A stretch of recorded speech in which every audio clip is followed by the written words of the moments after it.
ایک سوال ہے، ایک بھائی پوچھ رہے ہیں کہ کیا قبر میں 4 سوال ہوں گے؟ دیکھیے یہ بھی ایک اچھا خاصا مسئلہ کھڑا ہو گیا، آج کل بہت سارے لوگ کنفیوز ہیں۔ پہلے پرانے علماء کہتے تھے کہ بھائی قبر میں 3 سوال ہوں گے، اور آج کچھ لوگ کہتے ہیں کہ قبر میں 4 سوال ہوں گے۔ تو لوگ حیران ہیں کہ یہ کیسے ہو گیا بھائی، ابھی تک تو 3 ہی سوالات تھے، تو یہ 4 سوال کہاں سے آ گئے؟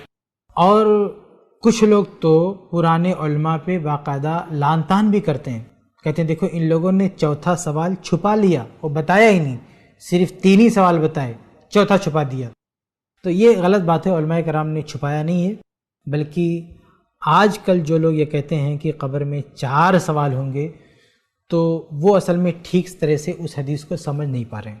دیکھیں سنن نبی داؤد میں ایک روایت ہے، اس سے انکار نہیں ہے، کہ جس میں اللہ کے نبی صلی اللہ علیہ وسلم نے یہ بیان فرمایا، برا بن عازب رضی اللہ عنہ کی روایت ہے، اس میں باقاعدہ ذکر ہے کہ قبر میں جانے کے بعد مردے سے پہلا سوال ہوگا کہ من رب کا، تمہارا رب کون ہے؟ اس کے بعد دوسرا سوال ہوگا کہ تمہارا دین کیا ہے؟ اس کے بعد تیسرا سوال ہوگا کہ تمہارے نبی کون ہیں؟ اس کے بعد آگے چل کے اسی روایت میں یہ بھی ہے کہ ان تینوں سوالات کے جوابات جب مردہ دے لے گا تو اس سے فرشتے پوچھیں گے ما یدریکا، تمہیں یہ پتہ کیسے چلا؟ تو کہے گا قرأت کتاب اللہ فآمنت بہ فصدقتہ، کہ میں نے اللہ کی کتاب پڑھی، قرآن پڑھا، اس پر ایمان لایا، اس کی تصدیق کی۔ تو یہ جو آخر میں ہے نا کہ جو فرشتے پوچھتے ہیں کہ ما یدریکا، تمہیں پتہ کیسے چلا، تو اسی کو کچھ لوگ کہتے ہیں چوتھا سوال۔ اب اس کو سمجھنے کی ضرورت ہے، یہ اصل میں آخر میں جو فرشتے پوچھتے ہیں کہ تمہیں پتہ کیسے چلا، یہ اصل میں یہ جو سوال ہے نا، یہ امتحان کا سوال نہیں ہے، امتحان سے باہر کا سوال ہے۔ یہ ایگزام پیپر کا سوال نہیں ہے، جو کویشچن پیپر ہوتا ہے اس کا سوال نہیں ہے۔ کویشچن پیپر ہو چکا، اس میں صرف 3 ہی سوال ہے، اس میں بندہ کامیاب ہو گیا، کامیاب ہونے کے بعد اس سے پوچھا جا رہا ہے کہ ما یدریکا، تمہیں کیسے پتہ چلا۔ اس کو میں مثال سے آپ کو سمجھاؤں کہ ایک بچہ اسکول میں پڑھتا ہے، وہ امتحان دینے کے لیے گیا، اب اس کو جو کویشچن پیپر ملا امتحان میں، ایگزام ہال میں، اس میں 3 سوالات تھے۔ اب وہ بچے نے کیا کیا، تینوں سوال کے جواب ٹھیک ٹھیک دے دیے۔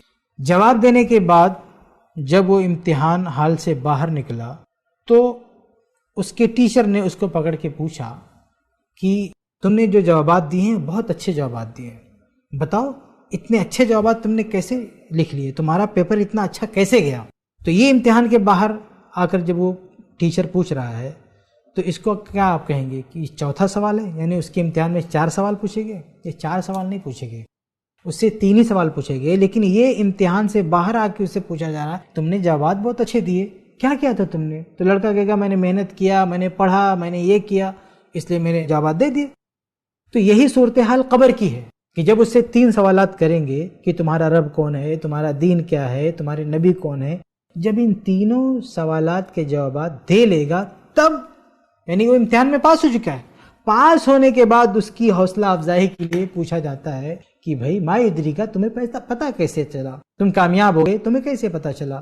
تو وہ کہتا ہے کہ میں نے قرآن پڑھا، اس پر ایمان لایا، اس لیے میں کامیاب ہو گیا۔ اچھا دوسری طرف دیکھیے کہ جو مردہ ناکام ہوگا، یعنی جو قبر کے امتحان میں فیل ہو جائے گا، اس سے بھی یہی 3 سوالات ہوں گے کہ تمہارا رب کون ہے، تمہارا دین کیا ہے، تمہارے نبی کون ہے۔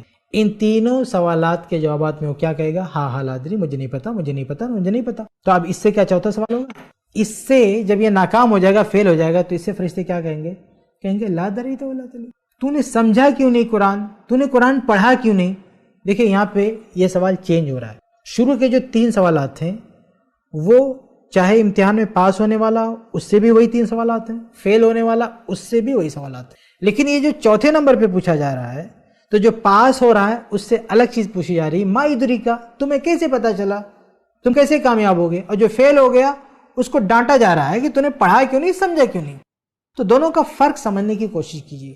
یہ چوتھا سوال نہیں ہے، حقیقت میں یہ امتحان کا سوال نہیں ہے، یہ امتحان سے باہر کا سوال ہے۔ اگر امتحان کا سوال ہوتا تو ایک ہی ہوتا، یعنی جو پاس ہو رہا اس سے بھی وہی سوال ہوتا، جو فیل ہو رہا اس سے بھی وہی سوال ہوتا، لیکن یہ سوال جو چوتھا سوال ہے یہ چینج ہو رہا ہے۔ جو پاس ہو رہا ہے قبر میں اس سے کچھ اور پوچھا جا رہا ہے، جو فیل ہو رہا ہے اس سے کچھ اور کہا جا رہا ہے۔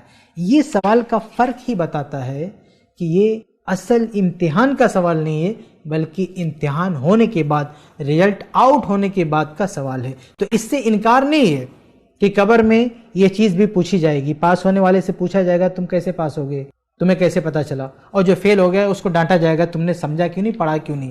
اس سے انکار نہیں, یہ چیز ہے, لیکن یہ چیز اصل امتحان کا حصہ نہیں ہے, اصل امتحان کا سوال نہیں. یہی وجہ ہے کہ ہمارے جو پرانے علماء ہیں انہوں نے یہی کہا ہے کہ قبر کے 3 سوالات ہیں, اور آج بھی بات وہی ہے کہ قبر کے جو سوالات ہیں, امتحان کے اصل سوالات ہیں, وہ 3 ہی ہیں.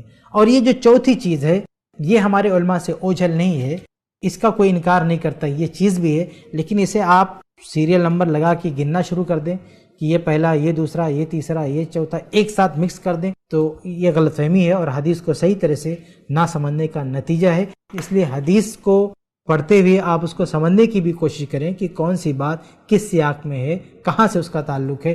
ان سب سے نظریں ہٹا کے صرف اس کو آپ بیٹھ کے گننا شروع کر دیں اور کہیں کہ تو چوتھا سوال ہے, پرانے لوگ جاہل تھے, تو یہ بہت غلط بات ہے. تو قبر میں اصل سوالات 3 ہی ہوں گے, اور 3 کے بعد بھی ایک سوال ہوگا, اس سے انکار نہیں, لیکن وہ اصل امتحان کا سوال نہیں ہے, امتحان ہونے کے بعد کا سوال ہے, جیسا کہ مثال سے میں نے آپ کے سامنے واضح کیا. امید ہے کہ آپ کا جواب مل گیا.